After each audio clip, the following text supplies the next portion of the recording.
Rebel ರೆಡ್ಡಿಗೆ Randeep Surjewala big offer ಒಂದನ್ನ ಕೊಟ್ಟಿದ್ದಾರೆ. ಜನಸಂಪನ್ಮೂಲ ಜೊತೆ ರೆಡ್ಡಿಗೆ ಮತ್ತೊಂದು ಖಾತೆ ಫಿಕ್ಸ್ ಆಯ್ತಾ? ಹಾಗಿದ್ರೆ ಸುರ್ಜೇವಾಲಾ ಮತ್ತೆ ರೆಡ್ಡಿ ಸುಮಾರು 40 ನಿಮಿಷ ಚರ್ಚೆಯನ್ನ ಮಾಡ್ತಾರೆ. ಸಿಎಂ ಜೊತೆ ಮಾತನಾಡುವಂತ ಭರವಸೆಯನ್ನ ಕೂಡ ನೀಡಿದ್ರು ಸುರ್ಜೇವಾಲಾ ಅವರು. ಈಗ ರೆಬಲ್ ರೆಡ್ಡಿ ಅವರಿಗೆ ರಣದೀಪ್ ಸುರ್ಜೇವಾಲಾ ಅವರು ಬಿಗ್ ಆಫರ್ ಅನ್ನ ಕೊಟ್ರ. ಜನಸಂಪನ್ಮೂಲ ಜೊತೆಗೆ ಬೇರೊಂದು ಖಾತೆಯನ್ನ ಕೊಟ್ಟೇ ಬಿಟ್ರ. ಸುರ್ಜೇವಾಲಾ ಮತ್ತೆ ರೆಡ್ಡಿ ಸುಮಾರು 40 ನಿಮಿಷ ಚರ್ಚೆಯನ್ನ ಮಾಡ್ತಾರೆ. ಸಿಎಂ ಜೊತೆ ಮಾತನಾಡುವಂತ ಭರವಸೆಯನ್ನ ನೀಡಿರ್ತಾರೆ. ನೀವು ಹಿರಿಯರು, ಸಂಪುಟದಲ್ಲಿ ನಿಮ್ಮ ಅವಶ್ಯಕತೆ ಇದೆ ಅಂತ ಹೇಳಿ ಮಾತನಾಡಿರ್ತಾರೆ. ನಿಮ್ಮ ಬೇಡಿಕೆ ಬಗ್ಗೆ ಹೈಕಮಾಂಡ್ಗೆ ಗೊತ್ತೇ ಇರಲಿಲ್ಲ ಅಂತ ಸುರ್ಜೇವಾಲಾ ಅವರು ರಾಮಲಿಂಗಾರೆಡ್ಡಿ ಅವ್ರಿಗೆ ಹೇಳಿರುವಂತದ್ದು. ಈಗ ಮತ್ತೊಮ್ಮೆ ಸಿಎಂ ಡಿಕೆಶಿ ಜೊತೆ ನಾನು ಮಾತನಾಡ್ತೀನಿ, ರಾಜೀನಾಮೆ ಹಿಂಪಡೀರಿ ಅಂತ ರಾಮಲಿಂಗಾರೆಡ್ಡಿ ಅವರಿಗೆ ಮನವಿಯನ್ನ ಮಾಡಿರುವಂಥದ್ದು. ಹಾಗಾದ್ರೆ 40 ನಿಮಿಷ ಮಾತುಕತೆ ಸುರ್ಜೇವಾಲಾ ಅವರು ಜೊತೆಗೆ ರಾಮಲಿಂಗಾರೆಡ್ಡಿ ಅವರ ಮಧ್ಯೆ ಆಗಿರುವಂಥದ್ದು. ಈ ಕಡೆ ಡಿಕೆಶಿ ಅವರು ಕೂಡ ಮನವೊಲಿಸುವಂತ ಅಥವಾ ಅವ್ರ ಸಮಸ್ಯೆ ಏನು, ಅದಕ್ಕೆ ಪರಿಹಾರ ಏನು ಅನ್ನೋದ್ರ ಬಗ್ಗೆ ಕೂಡ ಮಾತನಾಡ್ಕೊಂಡು ಬಂದಿದ್ರು. ಎಲ್ಲ ಸಮಸ್ಯೆ ಪರಿಹಾರ ಆಗಿದೆ ಬಿಡಿ, ನಾವು ನೋಡ್ಕೋತೀವಿ, ಇದೊಂದು ರೀತಿಯಾಗಿ ಮನೆ ಸಮಸ್ಯೆ ತರ ಪರಿಹಾರ ಆಗಿದೆ ಅಂತ ಹೇಳಿರ್ತಾರೆ. ಈ ಬಗ್ಗೆ ಹೆಚ್ಚಿನ ಮಾಹಿತಿಯನ್ನ ನಮ್ಮ ರಾಜ್ ನ್ಯೂಸ್ನ group editor, associate editor Govind sir ನೀಡ್ತಾ ಹೋಗ್ತಾರೆ. ಎಸ್ ಗೋವಿಂದ್ ಸರ್, ರಾಮಲಿಂಗಾರೆಡ್ಡಿ ಅವರಿಗೆ ಮತ್ತೊಂದು ಖಾತೆ ಅಥವಾ ಮತ್ತೊಂದು ಬೇರೆ ಏನಾದ್ರೂ ಆಫರ್ ಕೊಟ್ಬಿಟ್ಟು ಸಮಾಧಾನ ಪಡಿಸಿದ್ರಾ ಅನ್ನುವಂತ ಪ್ರಶ್ನೆ ಈಗ ಮೂಡ್ತಿದೆ.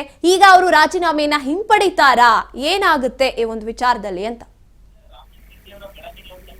ಗಾಯತ್ರಿ, ಸದ್ಯಕ್ಕಂತೂ ನಿನ್ನೆ ಮಧ್ಯರಾತ್ರಿ ಕೂಡ ರಾಮಲಿಂಗಾರೆಡ್ಡಿ ಅವರನ್ನ ಮನವೊಲಿಕೆ ಮಾಡುವಲ್ಲಿ ಎಲ್ಲೊಂದ್ ಕಡೆ ಸಿಎಂ ಡಿ.ಕೆ. ಶಿವಕುಮಾರ್ ಆ ಕಡೆ ಕೇಳಿದ್ರು.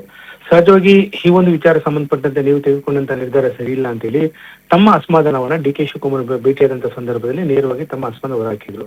ಮಧ್ಯರಾತ್ರಿ 1 ಗಂಟೆವರೆಗೂ ಸಭೆ ಎಲ್ಲೋ ಒಂದ್ ಕಡೆ ವಿಫಲ ಆಗಿತ್ತು. ಹಾಗಾಗಿ ಈ ಒಂದು ವಿಚಾರ ಸಂಬಂಧಪಟ್ಟಂತೆ ಎಲ್ಲೂ ಕೂಡ ಬಿಟ್ಕೊಟ್ಟಿರಲಿಲ್ಲ. ಅಂದ್ರೆ ಈ ಒಂದು ಸಂಧಾನದಲ್ಲಿ ಎಲ್ಲೋ ಒಂದ್ ಕಡೆ ಏನೆಲ್ಲ ವಿಚಾರಗಳು ಚರ್ಚೆ ಆಗಿತ್ತು ಅಂತ ಹೇಳಿ ಇವತ್ತು ಬೆಳಿಗ್ಗೆ ರಾಜ್ಯ ಕಾಂಗ್ರೆಸ್ ಉಸ್ತುವಾರಿ ಸುರ್ಜೇವಾಲಾ ಅವರು ರಾಮಲಿಂಗಾರೆಡ್ಡಿ ಕರೆ ಮಾಡಿ ನಿಮ್ಮನ್ನು ಭೇಟಿ ಮಾಡಬೇಕು ಬನ್ನಿ ಅಂತ ಹೇಳಿದ್ರು. ಅದರಂತೆ ಬೆಂಗಳೂರಿನ ಖಾಸಗಿ ಹೋಟೆಲ್ ನಲ್ಲಿ ಸುರ್ಜೇವಾಲಾ ಅವರು ರಾಮಲಿಂಗಾರೆಡ್ಡಿ ಅವ್ರ ಜೊತೆ ಭೇಟಿ ಮಾಡಿ ಈ ಎಲ್ಲಾ ವಿಚಾರ ಸಂಬಂಧಪಟ್ಟಂತೆ ಆಗಿರುವಂತಹ ಗೊಂದಲ ಸಂಬಂಧಪಟ್ಟಂತೆ ಚರ್ಚೆ ಮಾಡಿದ್ರು. ಅಂದ್ರೆ ತಾವು ಯಾಕೆ ರಾಜೀನಾಮೆ ಕೊಟ್ರಿ, ನಿಮ್ಮ ಈ ರೀತಿಯಕ್ಕೆ ನಾವು ಈ ಒಂದು ಖಾತೆಯನ್ನ ನಾವು ಕೊಟ್ಟಿದ್ವಿ, ಅದು ನೀವು ಈ ರೀತಿ ಒಂದು ಏಕಾಏಕಿ ರಾಜೀನಾಮೆ ಕೊಡಬಾರ್ದಿತ್ತು, ನಮ್ಮ ಜೊತೆ ಮಾತನಾಡಬಹುದಿತ್ತು ಅಂತೇಳಿ ಈ ರೀತಿ ಮಾತುಗಳನ್ನ ಮಾತನಾಡ್ತಾರೆ. ಈ ಸಂದರ್ಭದಲ್ಲಿ ರಾಮಲಿಂಗಾರೆಡ್ಡಿ ಅವರು ಸುರ್ಜೇವಾಲಾ ಅವರು ಒಂದು ಮಾತನ್ನ ಹೇಳ್ತಾರೆ, ಈ ಹಿಂದೆ ಸಿದ್ದರಾಮಯ್ಯ ಸಂಪುಟದಲ್ಲೂ ಕೂಡ ನನ್ಗೆ ಅನ್ಯಾಯ ಆಗಿತ್ತು, ಏನೋ ಪ್ರಬಲವಾದಂತ ಖಾತೆ ಸಿಕ್ಕಿಲ್ಲ. ಡಿ.ಕೆ. ಶಿವಕುಮಾರ್ ಅವರೇ ನಾನು ಮುಖ್ಯಮಂತ್ರಿ ಆದ ಬಳಿಕ ನಾನು ಬೆಂಗಳೂರಿನ ಉಸ್ತುವಾರಿ ಖಾತೆಯನ್ನ ಕೊಡ್ತೀನಿ, ಅಭಿವೃದ್ಧಿ ಖಾತೆಯನ್ನ ಕೊಡ್ತೀನಿ ಅಂತ ಒಂದು ಮಾತನ್ನ ಕೊಟ್ಟಿದ್ರು. ಆ ಒಂದು ಮಾತಿನಂತೆ ಎಲ್ಲೋ ಒಂದ್ ಕಡೆ ಇವ್ರು ನಡ್ಕೊಂಡಿಲ್ಲ.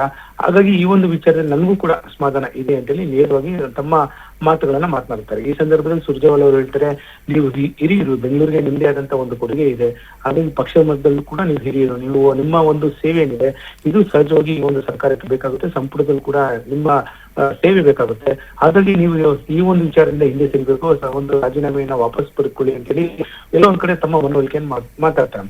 ತದ ಬಳಿಕ ಈ ಎಲ್ಲಾ ವಿಚಾರ ಸಂಬಂಧಪಟ್ಟಂತೆ ನಾನು ಕೂಡ ಕಾಂಗ್ರೆಸ್ನ ವೇಣುಗೋಪಾಲ್ ಜೊತೆ ಮಾತಾಡ್ತೀನಿ, ಜೊತೆಗೆ ಮುಖ್ಯಮಂತ್ರಿಗಳ ಜೊತೆ ಕೂಡ ಮಾತನಾಡ್ತೀನಿ. ನಿಮ್ಗೆ ಜಲಸಂಪನ್ಮೂಲ ಇಲಾಖೆ ಖಾತೆ ಬೇಡ ಅಂತ ಹೇಳಿದ್ರೆ ಬೇರೊಂದು ಖಾತೆಯನ್ನ ಕೊಡ್ತೀವಿ, ಅಥವಾ ಇಲ್ಲದಿದ್ರೆ ಇದರ ಜೊತೆ ಮತ್ತೊಂದು ಖಾತೆಯನ್ನ ಕೊಡ್ತೀವಿ ಅಂತೇಳಿ ಅವ್ರನ್ನ ಮನವೊಲಿಕೆ ಮಾಡುವಲ್ಲಿ ಎಲ್ಲೋ ಒಂದ್ ಕಡೆ ಪ್ರಯತ್ನ ಮಾಡ್ತಾರೆ.